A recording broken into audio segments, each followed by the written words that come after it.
Hello and welcome to the NN Running Team University webinar. My name is Chris Chavez. Some of you may know of me from my writing in Sports Illustrated, but now I am the founder and the podcast host of the dsm-firmenich podcast, and I'm super excited to be here. And as you just saw in that video, the NN Running Team is celebrating its 5-year anniversary.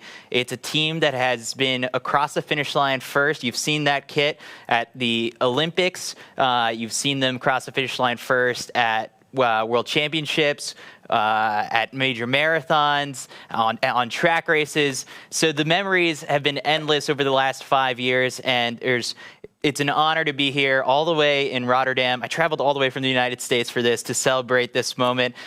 So tonight we're going to look back at the past, look ahead to the future, and celebrate the present with some of the key members of the NN running team. And for those of you watching all around the world on YouTube, you get to participate in the conversation by dropping your questions in the YouTube chat, and we'll do our best to pick out some of the best. I'll have them pulled up on this iPad right next to me. So we're going to make this really interactive, and while you're at it, subscribe to the channel, drop a like on this video, and if you miss any part of it, you'll be able to watch it later on. So to start off, let's get a little bit of that history lesson and a look to the future with the NN running team's core founders, which let's start with Jos Hermans, who is the founder of Global Sports Communications. We got Marleen Vinks-Renning. Yeah, you guys are challenging me with the Dutch names, but you know what? Challenge accepted. And then we've got Valentine Trau. How did I do with that one? Perfect. There we go. The performance director of the NN running team. So let's get started with the dream. The dream, the idea. When did these first couple thoughts about the NN running team come into your head, Jos? The first thoughts were probably at least 10, 15 years ago. I think it was when we working with Haile Gebrselassie as one of the top athletes, and we saw many things that we should and could do better compared with other professional sports. And so we started to talk to all kinds of companies, and then you know, they were fantastic to step in and together with Nike, who was already our partner, to bring up the team and to make many steps for the future. You've had a long sports career. I mean, where did you take some of these ideas from other sports from? Like, you wanted to take some inspiration there. Yeah, the most important is obviously with the athletes, especially in Africa, was always a problem with injuries. How do you treat them? Not such a good physios maybe there. Obviously, the hospitals, just an MRI is not so easy. It's a big challenge to make. So it was the medical part, the nutrition part, the training part, all these parts that could be done a lot better. And mostly because out of respect for the athletes, you know, for us it's important that the athlete is 15, 20 years around, and the respect for the athlete to have a long career, and that brings at the same time to how to create heroes. That is, if they stay around a long time, Haile, Kenenisa, Elliot, of course, the biggest example now, Joshua Cheptegei coming in the same situation. So creating heroes, and then you need long careers, so you have to take really good care of these athletes. Yeah, I remember when you guys came out of the gates really hot 5 years ago as like the first professional running team. I was curious, like, how is this team going to be assembled? So the roster of athletes, how did you go about selecting who was part of this team? Yeah, we had already then, and we have even more now. We had great groups of athletes, 4 or 5 good training camps. Kaptagat, of course, in Kenya is the most prominent and most visible for everybody. So we have very good groups, training groups, and it's a question of having good coaches and taking care of all the athletes, and that's exactly the meaning of this team, to do that well. And then many athletes come because they want to be treated well, they want to have also these long careers, and they want to have a good situation to train. Marlene, there's a global element to this team where the portfolio of sponsors, of events that people participate in, like it's wide and it's different than other parts of the sport. So you heading some of the marketing side of things, what are you most proud of from the last 5 years of how you guys have been able to accomplish all of this? Ooh, that's a tough question. Yeah. Because there's a lot to be proud of. Well, it's a couple of things. I think the first, it was a challenge to go from a plan on paper that we discussed with sponsors, and then the Nike want to jump in. Then you have to do it in real life, and not only in the Netherlands, but also in Kenya, Ethiopia, Uganda, and just make sure you build a team, because it's not all those individuals separately working towards their goals, but it's really building a team and making sure everyone is working together. And I think that's the biggest accomplishment, that we have coaches, physios, people on the marketing side, athletes, all working together as a team to make sure all these great performances have been achieved. The other side is we want to bridge the gap to all those millions of runners out there who were interested in the stories of our athletes, how they start training, how they build up towards their marathons, and those stories weren't out there. So we just started with a website, building social media. We have a great team of bringing out these stories, and we started from zero, and right now we have, I think, with the NN running team and all the athletes together, over 4 million people following the team, and it shows that there's an appetite for these stories, and that people like to follow the dreams of our athletes and how they get to their biggest achievements. 4 million that's a lot of fans all around the world. Have you sort of like felt a little bit of like that global part of it, where it's like, wow, I mean, this is not just, here in Europe, not just in Kenya, but it's a worldwide team. Yeah, it's incredible. I think all over the world there are people running. That's the good thing about our sport. And there's everywhere around the world there are people interested and get inspired by what our athletes do. And not only runners, also people in daily life get inspired by the persistence, the discipline of how you get from training towards world-class performance. Now, the thing that hit runners and all those people the hardest over the last couple of years was obviously the pandemic, and when 2020 hit, the whole industry in general just was hit pause. No events, you never knew when your next race was going to be. At the beginning, you didn't even know if it was safe to go running with other people. So from the team standpoint, how did COVID really impact things? And then I think the beautiful part about the running industry is how creative everybody got over from 2020 to make events happen and to just get back out there and activate those new people discovering running. So how did you handle the business side and everything with the pandemic? I think it's a little bit. It's a spirit of Jos that we have in our company. That you adjust to the situation and you just go for it. So I think before COVID hit, we had one of our best years with breaking 2, with Monza, with the world record of Elliot. It was, we were really like, okay, wow, we're going higher and higher, and we learned a lot from those events, and it did a lot to our sport. And then suddenly it all stopped. Our athletes didn't have any competitions anymore. It was tough for them, but it was tough for everyone around the world. So we started with to sit down with our partners and see what can we do. So we came up with a marathon, and we had over 100,000 people joining. And when we started the event, we thought like, okay, with how many people are we happy? And I think we set the bar at 20,000. And in the end, it was just, you feel the support of the fans when so many people join. So over 100,000 people ran 10.5 kilometers in a team together with 4 running a marathon. And our athletes joined as well. And it was fun, and it was a positivity in very difficult times. The other 2 events that we hosted were mainly performance-based. We had 2 athletes, Letezbeth Gide and Joshua Cheptegei, who were ready to run a world record, but there were no races.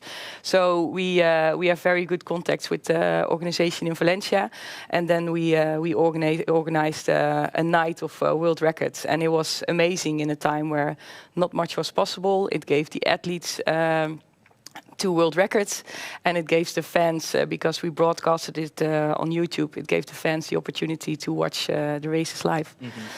And then the last one, last one was NM Mission Marathon. So that was before the Olympics, because a lot of athletes struggled to qualify for the Olympics. And by organizing the event, we achieved some Olympic dreams for some athletes. And it was a good preparation for the athletes who were already qualified for the Olympics as well.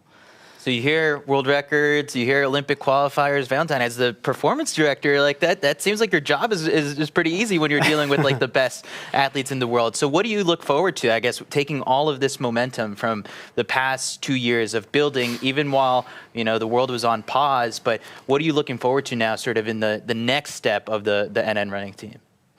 No, I think what Jos and Marlene are saying is that within the world of athletics, in the last 5 years, we have developed in an incredible way. And I think there are 2 things which come to my mind for the coming years. One thing is that I hope we will be able to reach out to different sports and create, together with other top elite sports, to create a kind of learning environment where we can learn from other sports, where we can share our knowledge with other sports, and which can create a lot of motivation and knowledge sharing. And I think that can help us making the next step. And another point, I think our sport is very old and beautiful and wonderful, but also the way we bring our sport to the public, to the viewers via television or social media, is also still old-fashioned. And we have to make steps, I think, I hope in the coming years we can find innovations that we can bring the sport in a different way to the viewer, in a way that they can really feel and understand what the incredible performances that these wonderful athletes are bringing together. Yeah, I mean, the documentaries you guys do are amazing, and I love watching those because they do, peel back the curtain a little bit and you get some of the insight, and the storytelling has been phenomenal. I'm looking at some of the questions that have been sent in so far, and so for Marlene, the first one comes in from Sergio in Spain. He says, what has been your proudest moment from the team so far? From the team, yeah, I wouldn't. It's too hard. It's too hard. I've had these questions before. It's yeah. No, for me, it's really the team coming together, and of course, the Ineos 159 challenge and breaking 2. Those were really high moments for all of us. We not just the moments itself, but we learned a lot. Also, especially in the Ineos 159 challenge, there were other sport teams involved. You learn from different angles, and and that contributes to the sport. One thing that's more recent is that, of course, NN and Nike stepped in the beginning of the team, and this year Abbott and Ineos joined. Corals and Morton joined us along the way, and we have a very stable group of sponsors, which gives us really a bright future, I believe. Yeah, everyone always talks about how they want to see the athletics uniforms to look a little bit more like NASCAR with all the different sponsors, and you guys do a phenomenal job of like being able to get those sponsors and those people to invest in running. So, Valentine, a question comes into you from Mathis, who asks, when is 2022 a success for the NN running team? So at the end of December 31st, if we're looking at it, what would make a successful year? I think the goal is always to do well in the World Marathon Majors. So I think we started off really well 2022 in Tokyo with an amazing performance from Eliud Kipchoge, and also Joshua Cheptegei doing really well on the women's side. Next week we have Boston coming up. This weekend we have Rotterdam. Of course, in the World Championships, we have a long history of doing well in championships. And then I think we have 4 beautiful marathons in fall, and there are some other races and maybe record attempts. So there's many things to look forward to. Jos, do you have a dream that you still want to see athletes accomplish? Like, you already saw the first sub-2-hour marathon from an athlete of yours, but do you still have something out there that you want to see accomplished? Yeah, I think one of the beautiful things about our sport is equality between men and women. So I think goals like 2 hours for the men, we can also set. We have to decide what kind of time that would be. But for a women marathon, for instance, that would be, of course, a fantastic challenge, because also all the amateur runners, hundreds of millions of people in the world, and one of our goals is to connect also with people. But can you imagine the impact and the number of women running involved has been incredibly growing in the last 10 years. So now to have a momentum for women and in marathon would be fantastic. So, but we have to decide what kind of time that would have to be. Yeah, and if there's anyone to make it happen, it's you guys in this room, because you've made it happen so far with so many awesome memories. So before we kick it to the next segment, I definitely want to thank you guys for joining me so much, and I'm personally looking forward to just the ideas that you guys bounce off each other to make moments like that happen. So thank you guys. Very welcome. Thank you. Welcome. Now we're going to kick it over to the Run the World segment. So enjoy this quick video.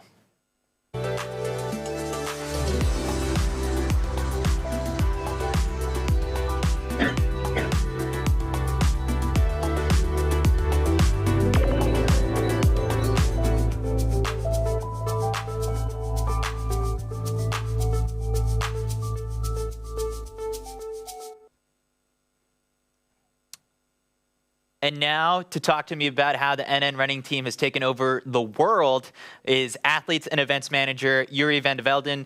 And we're also joined by world record holder and Olympic champion Joshua Cheptegei out in Uganda. So we'll start with you, Yuri. Yes. This is a team that has athletes from everywhere. So how important is that to be able to connect athletes from, say, Japan and in Uganda or in Kenya or Great Britain? So it's like, these athletes all do share a special bond being part of the same team. Sure, yeah, like Jos and Marleen already said before, running is a global sport, so it's probably the most widespread sport in the world. To bring people from different cultures, nationalities together is sometimes a challenge, but it's also really good fun. We have different training setups, basically mostly in Kenya, Ethiopia and Uganda, where obviously local athletes train, but also athletes from all over the world, they join. So, like you said, we have Yo Fukuda from Japan, who's training in Kaptagat with Eliud Kipchoge, but we have a group of Djibouti athletes training in Uganda, also Eritreans in Ethiopia. So we really try to see where they come from, what they need, and see what is the best link for them. As a manager, is that hard to convince someone to pick up their things and go to another country to go train? Or do they think, hey, it's working for them, so maybe it works for me? Yeah, I think it's really the last part. People are really excited. Like, if they don't like it, you should not push them. Like, then it's not going to work. So those athletes who do make the step, they are really into it and they really feel like it will contribute something to my running and to my athlete being. So no, it's easy to convince them. We don't have to convince them, actually. Yeah. So what are some of the easiest parts of your job from the manager perspective of being able to then watch and see how everyone comes together? I think the good thing is when athletes from different areas, they join a different training group, there's always a bond with the coach back home. So the coaches interact, so they share knowledge, they really help each other to develop the athletes, and that gives us a lot of insight of the things we have to change maybe for the athletes, how to help them. So we're basically bringing more people together. We share more knowledge, and in that way we can help the athletes better to reach their goals. I think Joshua is connected with us over Zoom.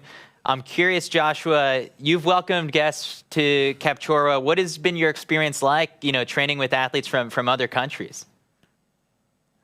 Well, thank you. For me, it's been a great opportunity and to learn from best athletes from different parts of the world.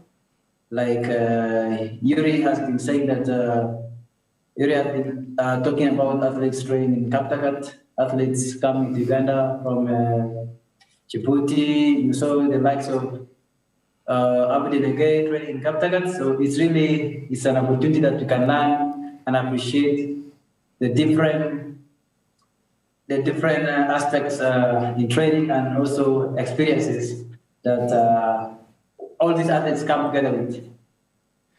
The other part of it, too, is establishing the personal connections to people. Can you share with us a little bit about some of the other connections you've made with athletes from another country? Well, NN running team has really brought together good experiences and good friendship. I can attest of Kipchoge Kamworor, who is my very good friend of the track. And you saw last year he came for my engagement party in Kipchoge, and we share a lot on personal level, and we encourage each other. We ask and consult each other on so many other aspects, and that's for me it's really phenomenal to connect with the athletes and also the sports heroes, connecting together in the other aspect of life out of the sport. It's really important. You're lucky because right now you guys are not in the same event. He's on the roads and you're on the track, so that your secrets are still safe and his secrets are still safe. So we've got a question that was sent in on YouTube right now from Jonathan asking, how were you able to maintain your world record shape during the pandemic? During the pandemic, I was already aware when I ran in Monaco at 12:51, and that I was the first athlete to break 13-minute barrier in the 5K. So leading up to March, I was able to talk with my manager Yuri, and we both came with a plan and said, okay, maybe this is a very important year without Olympics. We can focus on breaking the world records, and absolutely. It came to pass. I was able to be confident because of. Yeah, I think we might have had a little bit of a connection issue. But before we end sort of the segment, Yuri, you got one question that was sent in here from Sarah on YouTube. Do you guys as a team make time for bonding activities outside of running so that the team is able to connect?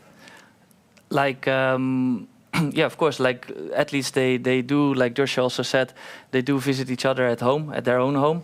But from the team ourselves, we obviously every year we go to the training camps and we try to be there for, the things we have to do, the planning and everything, but also to bring some relaxedness and to visit their, families. And sometimes we bring on some other people so they can interact with each other. And it's like...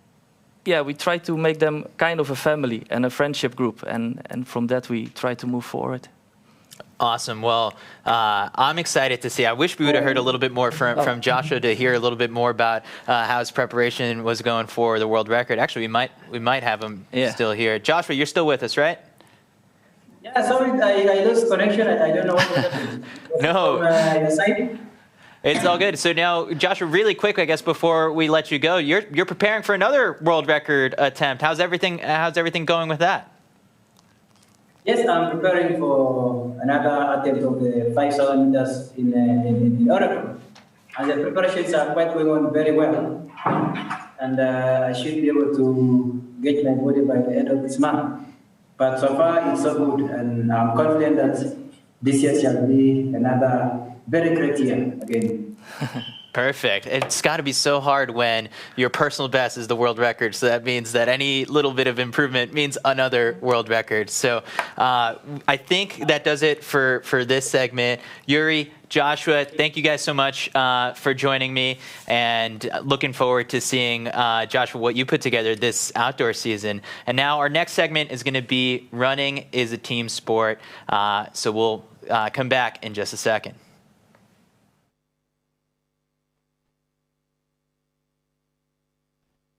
Happy birthday, NN running team.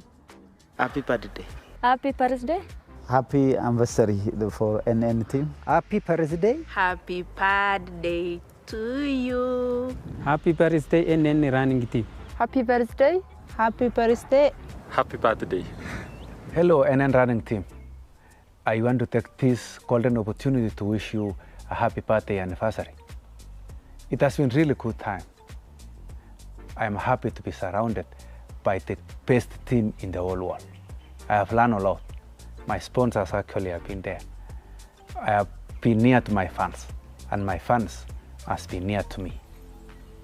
I want to say, being one team of NN team is the way to go as far as sports is concerned. You have made a mark. You have made running to be a team event, not an individual event. Happy birthday, NN running team. I love that right there at the end, but I was hoping Elliot would be the one who was singing into the camera. Valentine rejoins me here now, but we're also joined by Patrick Sang out in Kenya. He's the head coach of the NN running team in that camp. I'm hearing that we might have a little bit of a connection issue with Patrick, so we'll kick it right here, Valentine. We saw a lot of athletes in that video from all around the world. So how can you explain sort of the setup for the people who might not be as familiar as to how it works? How many people are in the different groups, whether it's in Uganda, Kenya, and Ethiopia, all over the place? So the NN running team is a team which we are focusing worldwide. And there are athletes from all over the world. But in places where there's more depth in talent, we try to bring the talent together in training centra. And what we see is that an advantage of a training center is that you can help the athletes in a better way when it comes to coaching, when it comes to physiotherapy or strength training, nutrition, when it comes to learning, to speak with athletes and to make them understand their role as a professional within the sport and what is expected from them. And maybe the most important, when a young athlete is coming in as a talent, it's amazing to have athletes like Eliud Kipchoge or Joshua Cheptegei or Kipchoge Kamworor, dsm-firmenich, or so many others, to be close to them and to be able to learn from them. So a training camp is not only for training, but it's more like a learning camp where you can develop both as an athlete and as a human being. Is that hard then when you see like a 17, 18-year-old with a lot of talent? Who's in charge of getting that athlete in the camp and being part of it? Is that Patrick? Is it you? Or is it a conversation between both parties as to like, this kid's really good, I trust him, I want to see what he does as a professional? No, I see Patrick is there, but Patrick, myself, but so many others, we form an incredible team all together. It is not one is in charge, but we know what to expect from each other, and the athletes know that as well. We all have our role in the team. And for example, in Kaptegat, there's an atmosphere that when a young athlete comes in, he gets a kind of mentor within the team. So it is not only the coaches or management or physio or the professional guiding the athlete, but it are the athletes guiding each other. Yeah. So within every single camp and with the talent of athletes that are part of the team, this is the part that gets really sort of interesting in terms of just like the dynamics of it. When, for example, next weekend we go to Boston and if you have multiple NN running team members, these are guys who trained a whole training block, 16, 14, 20 weeks together, run maybe every step. And then on race day, they want to beat each other up. So how does that sort of work in terms of just being able to be friends for that whole time? But then on race day, the dynamic switches and the psychology is all of a sudden like, I got to beat this guy and he's my #1 target. Yeah, but maybe it's a bit different because in the end, marathon running is an extremely honest sport. Normally, the strongest on the day will win the race. And in the end, for us as team, it is not only about winning. It's about development for the athletes. And when you think about that development, then suddenly you know that you need each other in life to develop. And then also the one you are running with in the race is not anymore purely your competitor, but is a teammate, and you are both going for the best, and one might win and one might become #3 or #4. But in the end, you both can take that towards the next race. So we've got Patrick here joining us from Kenya. Patrick, I want to go. I'll visit at some point in the next couple of months, but can you explain to the people who are watching right now all around the world as to how your group operates? What is your setup like? Greetings to all, because I think you are viewing from all corners of the globe. I'm talking to you from Eldoret, Kaptagat, where we are based, global sports camp. The setup here is really unique in the sense that initially it was meant to develop young talent, but now we've kind of made it an informal school where people learn life skills besides development of their talents. We got a question that was sent in via YouTube that asks you, Patrick, how did training get affected by COVID? I know everyone around the world had to hit pause and there was no group training. You didn't know if it was going to be safe or not. How were things for you March and April of 2020? That period, like you said, affected everybody in the world, and we were not different. We were also affected. The government decided to close all the sporting venues, the venues where people would train, and people were not allowed to congregate because we've always trained as a team. So it really affected us a lot. So we used technology to communicate with the athletes. And over time, they got used to it, and we were able to train. Yeah. Katie on YouTube also asks, sort of, how did you keep morale high? Were you also like everyone else at home playing games over Zoom and making phone calls to family members? How did you get connected with your athletes during that entire time that you had to be away from each other? What we did was encourage each other, the whole team, to reach out to their colleagues and find out how they are doing, because I think that is the first time, especially from this side of the world, that we experience that mental health is a serious issue. So when we found out that was a concern in the rest of the society, we purposed to encourage the team members to be reaching out to the rest of their colleagues to find out how they are doing. And that was one of the ways to keep ourselves going under the COVID conditions. I love that you brought up mental health, because when you have a team like this and so many athletes and so many different resources, that's a part where you there's a physical side to being sharp and ready for races. But how do you encourage your athletes to take care of their mental health? The good thing is that families in this side of the world, they still have, extended family systems. we still have a number of people in a family setting. That in itself gives some kind of comfort, that you are not alone, unlike in some other areas, I don't want to be specific, but some areas people are individuals, maybe they are alone in their homes or two. I think the family setup here helped a lot to cushion the athletes, especially in the aspects to do with mental health. Mm-hmm. I got one more question for you from the YouTube chat, Patrick. Is someone's asking, is there a specific number of athletes that the team needs to have, or how big is the group right now that you're working with? We have the elite athletes amongst us, and that is roughly a maximum of 30. But we have also what in the U.S. colleges, they call them walk-ons, the people who join because of their name and their association. They want to associate and develop their talents.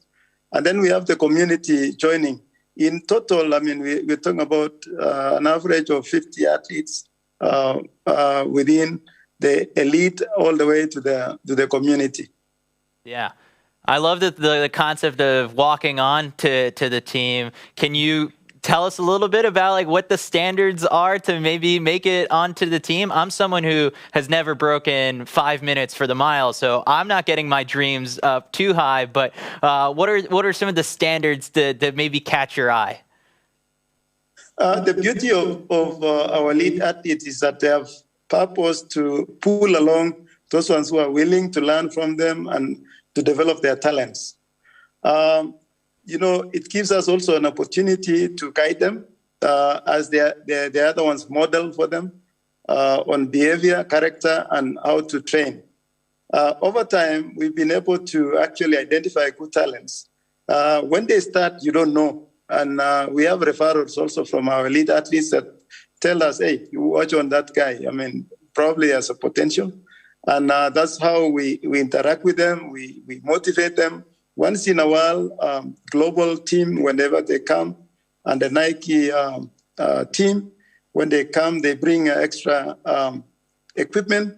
And some of those equipment have worked as incentives to give them motivated towards higher goals. Patrick, you're a very popular guy in the YouTube chat right now because people are firing off questions. One final one. How do you manage to coach elite athletes who have different goals and are at different phases of their running career, and to maintain just sort of that team spirit? At the end of every season, we sit down with each individual athlete. We look at what we were able to achieve. We plan with the management forward. And then from there, we set goals. After setting goals, those are the goals we work towards, because we treat athletes as individuals, and we help them working as a team towards their individual goals. That's how we separate. We know where you are starting from and where you are heading. So we are able to individualize the training as much as we are training as a group. Well, Patrick, I'm gonna come out there. I'm gonna be one of the community runners. I'm not gonna try and walk onto the team. I know that's way too ambitious for me, but I'm looking forward to it. And Valentine, like this, I've seen the videos of when they go out for runs on Sundays and Saturdays, and just how big those crowds are. It's a beautiful thing. Yeah, the energy, you have to come, and the energy at 6 o'clock in the morning when it's still dark and when the sun is rising and when everybody starts his run, and it's silent, it's quiet, and it's beautiful. And like Patrick is saying, it's an amazing team of elite athletes where the community is involved as well. So the whole atmosphere, most people who come over and who feel the atmosphere, they go home happy. Yeah, well, I'm taking you guys up on the invitation to go, and so thank you guys for joining me here today. And we're gonna move on to our next segment, which is Fueling for Champions, and we'll be right back in just a second.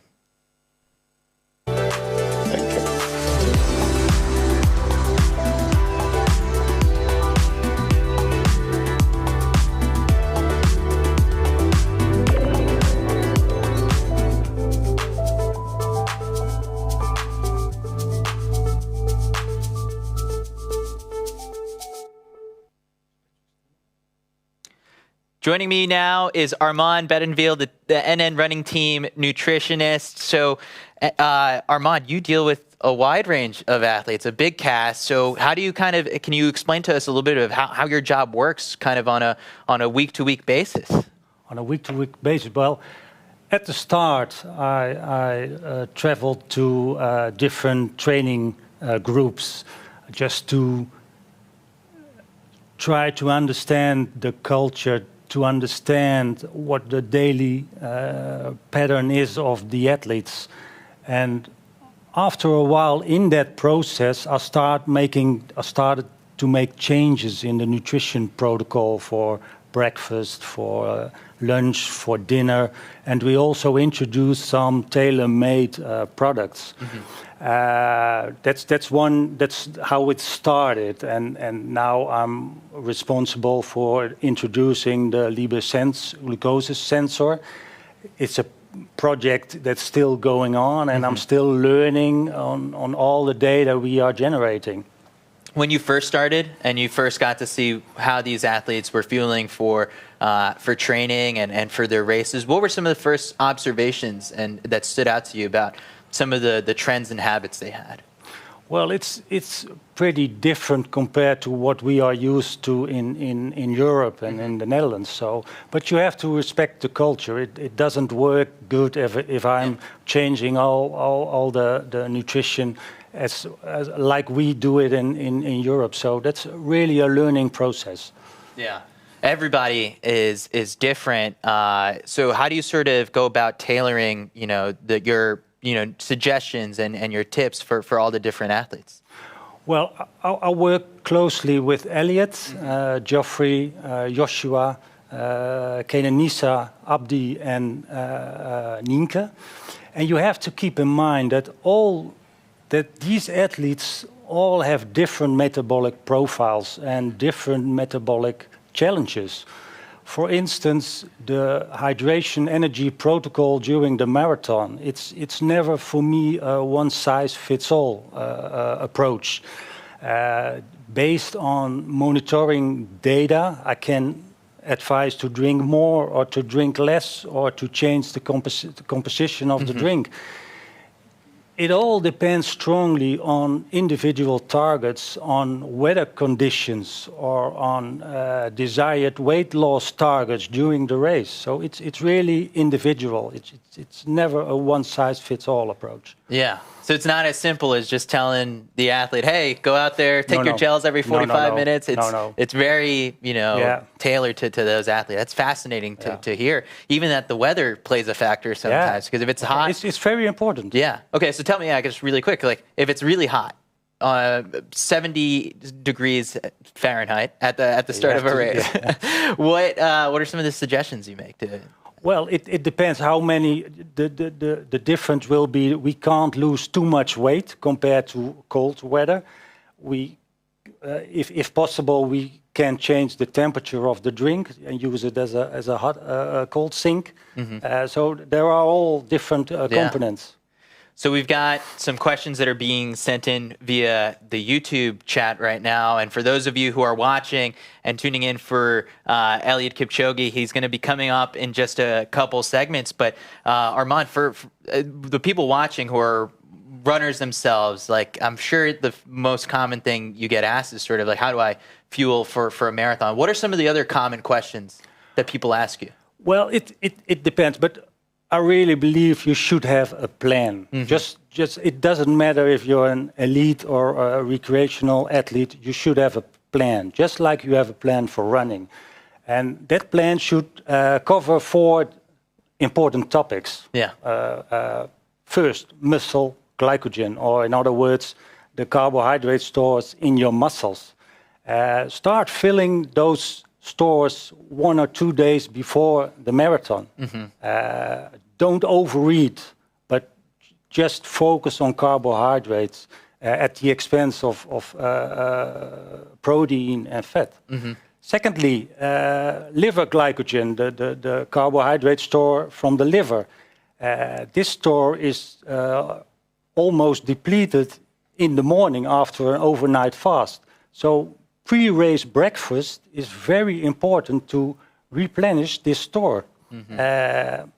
Preferable you do that through porridge, based on oats or on rice in combination with fruits. Maybe you don't like porridge. Focus on pancakes with bread and also in combination with fruits. Thirdly, the hydration and energy protocol during the race is very important. Don't drink too little, but surely don't overdrink. Try to understand what kind of solution fits you best of the drink. Try to understand how much you need overall during a marathon, and train that. And last, train the gut. And if you have focus on the four mentioned topics, you are training the gut. It's always train and repeat, train and repeat. Can I add number 5? Don't try nothing new on race day, right? For sure, for sure. Correct. You got a question sent in here from Alejandro, who asks, how important is drinking fluids before, during, and after a run, and does it matter if you drink water or something else? Yeah, it's hard to say because it's very strongly depending on the person. On the person. I'm not a big fan of water because probably your sodium level will go down too much. So you have to figure it out. But fueling, including some carbs, are essential during the race. You've got Ali Mayu, who asks, which kinds of food do you suggest eating after I run to improve my recovery? Yeah, it's in my opinion, it's not really important. Enjoy, because your next marathon will be far away. But in training? But in training, you should have a good carbohydrate source like a rice or a pasta in combination with some protein. Is there this is a common question I'm sure you get, just like the protein window after a workout. How long is it? Does it exist? It's not really the critical factor. The spreading over the day of protein, that's much more important. All right, perfect. I'm taking notes too, just up here, because I need it for my next race. Armand, thank you so much for joining me. You're welcome. And I'm sure a lot of people, I hope you're watching with a notebook and taking notes, because this is some valuable information for your next race. But thank you so much. We're going to hit our next segment, Recovery is Key, with Joost and Joffrey.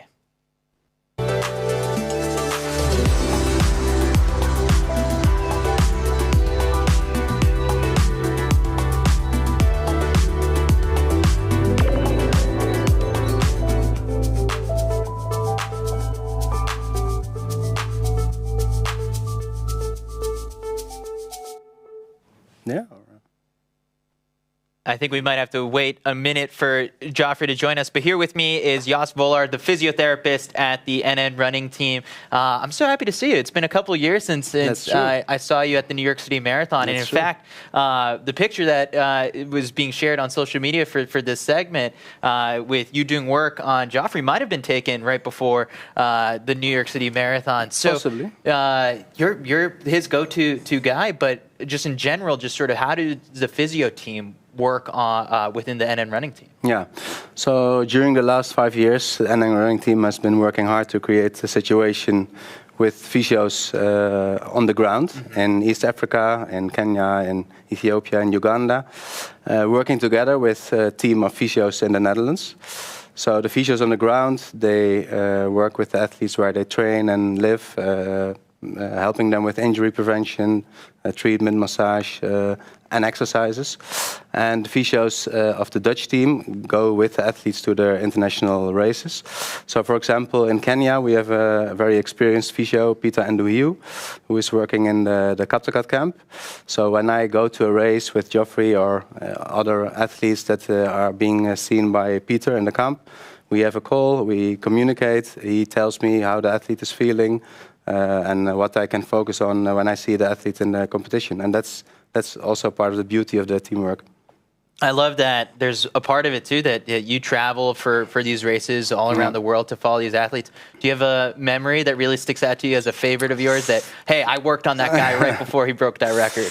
Yeah, I go to the races, and sometimes I go even to the East African countries. And for me, the beauty is working with athletes of different cultures, coming to all the places around the world, and just working with athletes that are so motivated and that are also so talented. So it's really a privilege. Yeah, it's hard to pick a favorite moment, though, right? It's not possible. It's not possible. We've got Joffrey joining us all the way from Kenya, and I think a part of the training is the strength training. That's part of it. I'm not a fan of it because it requires you to go to the gym, lift heavy weights.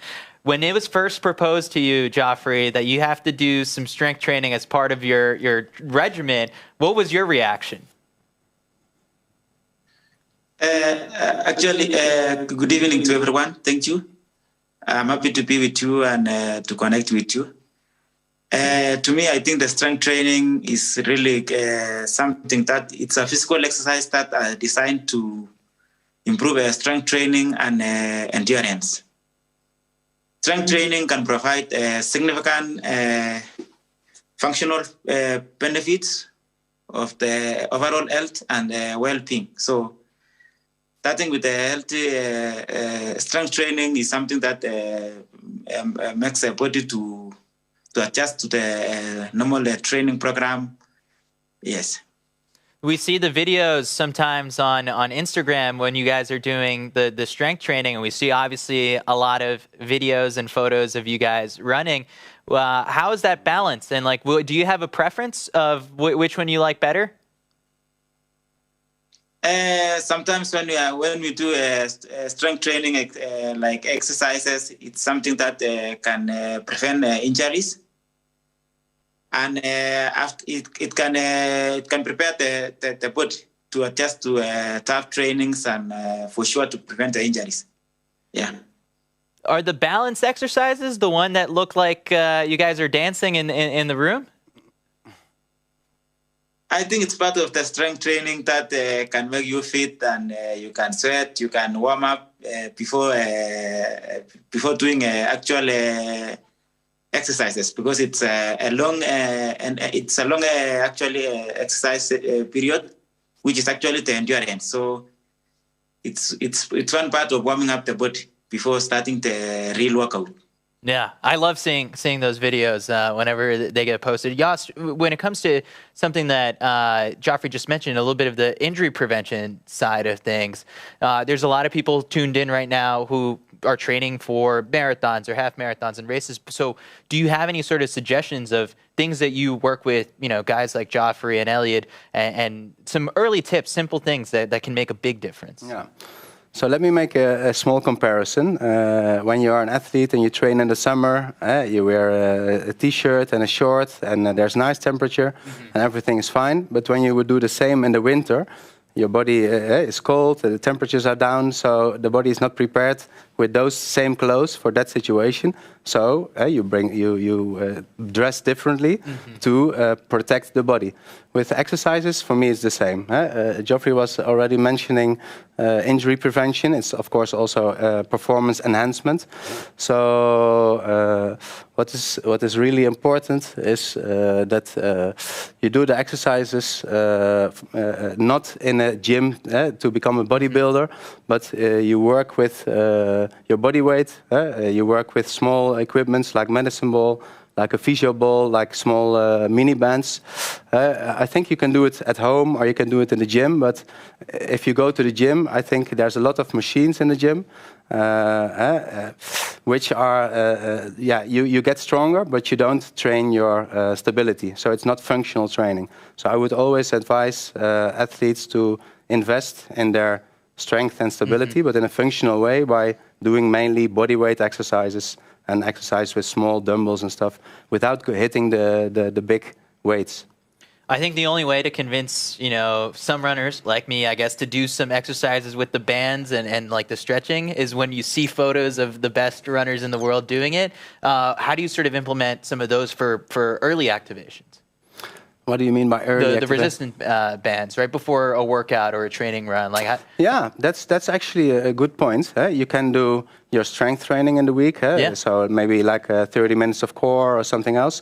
But also when you have heavy training, and actually we do it also before competitions, we do a few minutes of activation exercises to make the muscles ready for what is coming.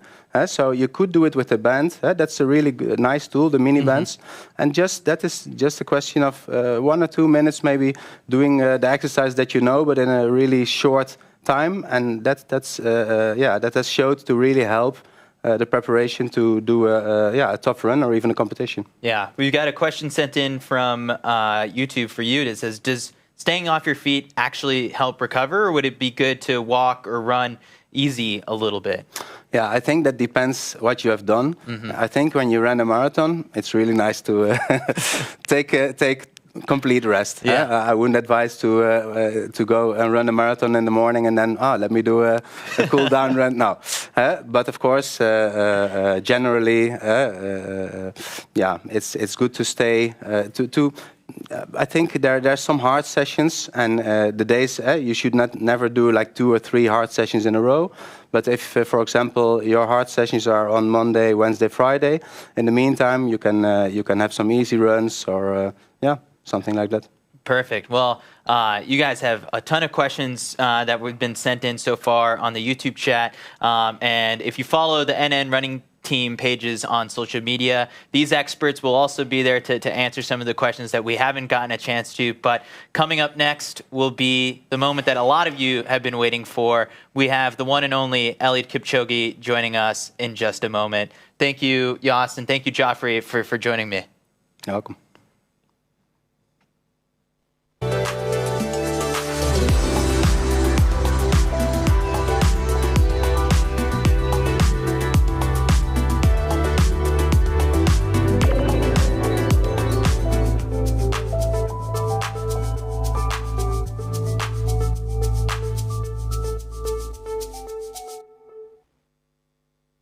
And now we are joined by the marathon world record holder, the double Olympic champion, some would say, I would say, the greatest of all time, Eliud Kipchoge. Eliud, you've had so many people waiting for you to join this conversation, and the last time a lot of people saw you was crossing the finish line of the Tokyo Marathon in yet another victory. So how have you been, and how's everything in Kenya? Been well. Everything is going on well. We are happy and ready to celebrate this 5-year anniversary of our NN running team.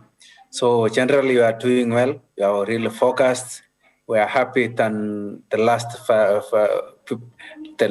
years. That's why we are here today. So let's go back to the mission and the mantra of this team that you have preached about all the time, is that running is a team sport. So can you share with us why you've kind of shared that message over the course of time, and how important has the NN running team been to you? First is that running actually is a team sport. It's no longer an individual sport as the people actually treat. But, after NN actually came in and we formed together NN running team, which we normally call NNRT, that's NN running team, is that we discovered that team is actually important than anything else in sport, especially in running.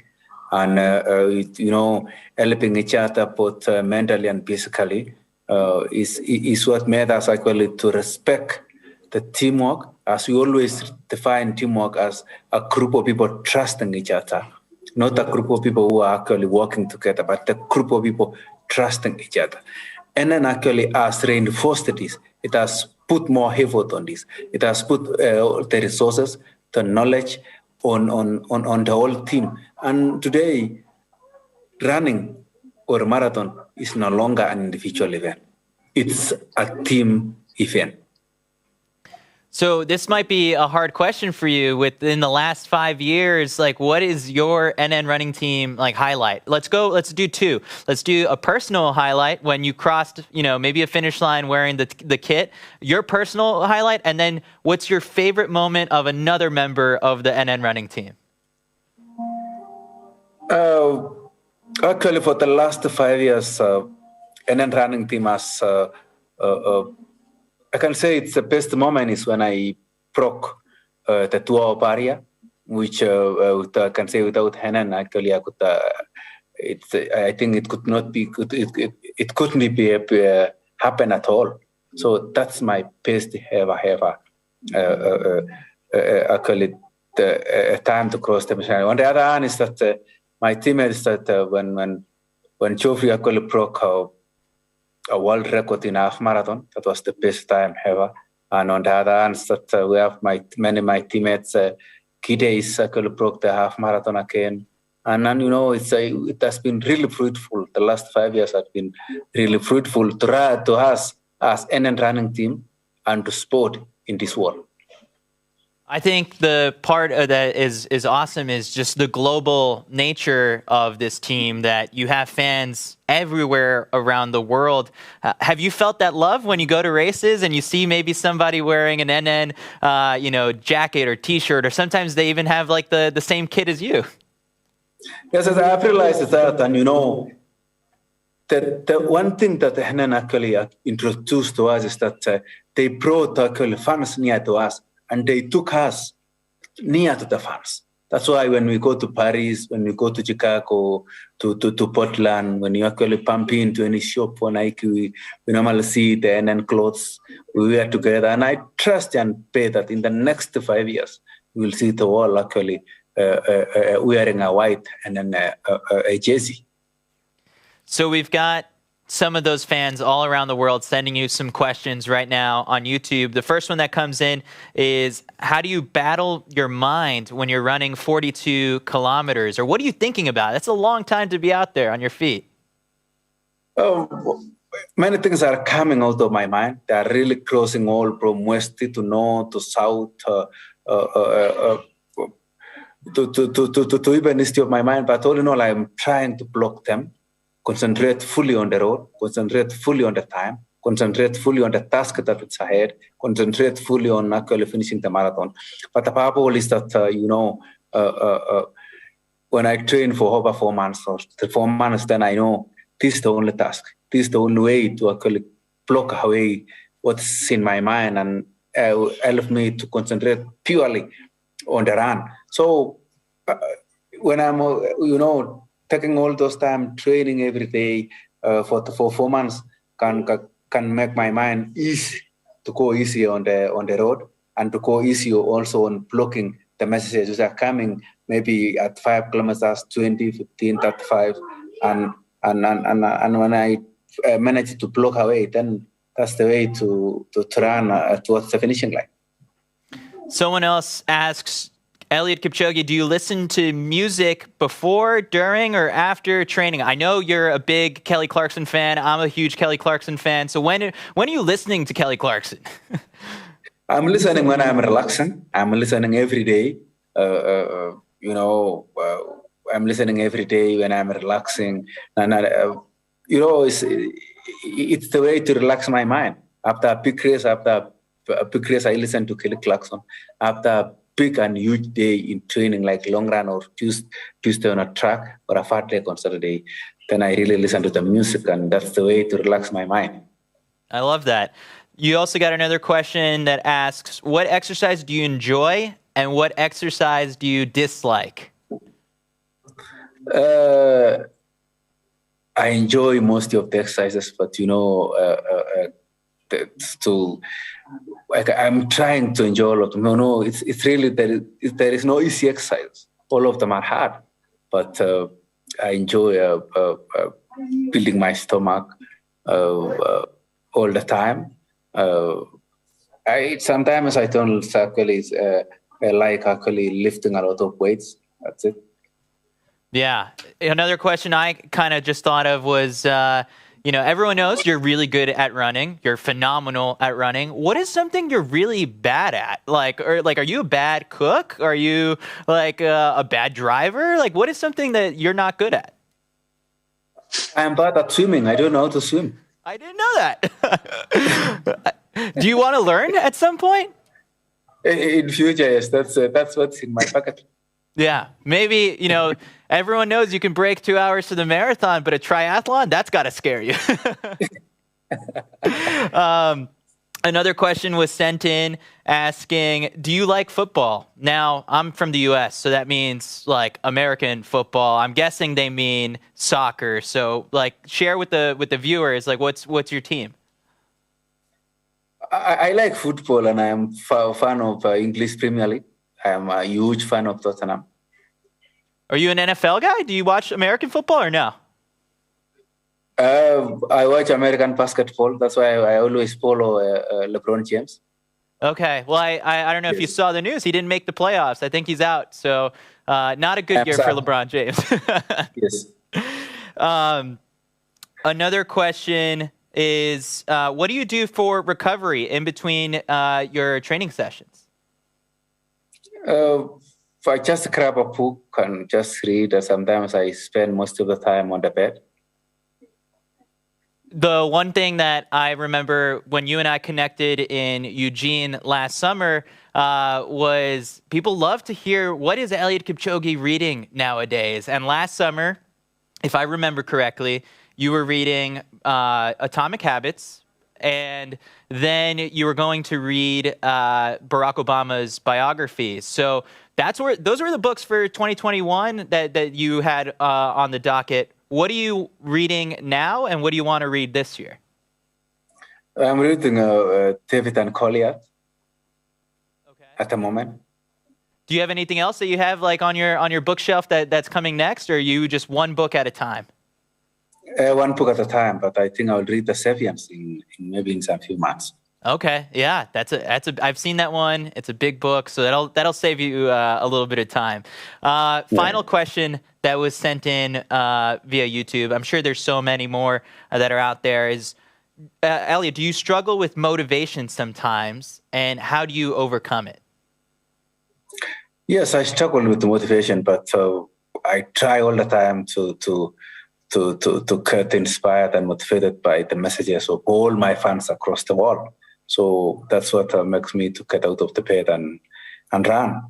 But sometimes you feel I am not motivated to go out and do something. But remembering what's happening in the world, the people actually you have been inspiring them, then it gives me more energy to jump out of the bed and do the necessary. I know everyone is probably waiting and just for whenever your next race announcement is and the next time people get to see you racing. But can you update the people? How's everything going since Tokyo? Back to training, back to work? I'm back to training. I'm building my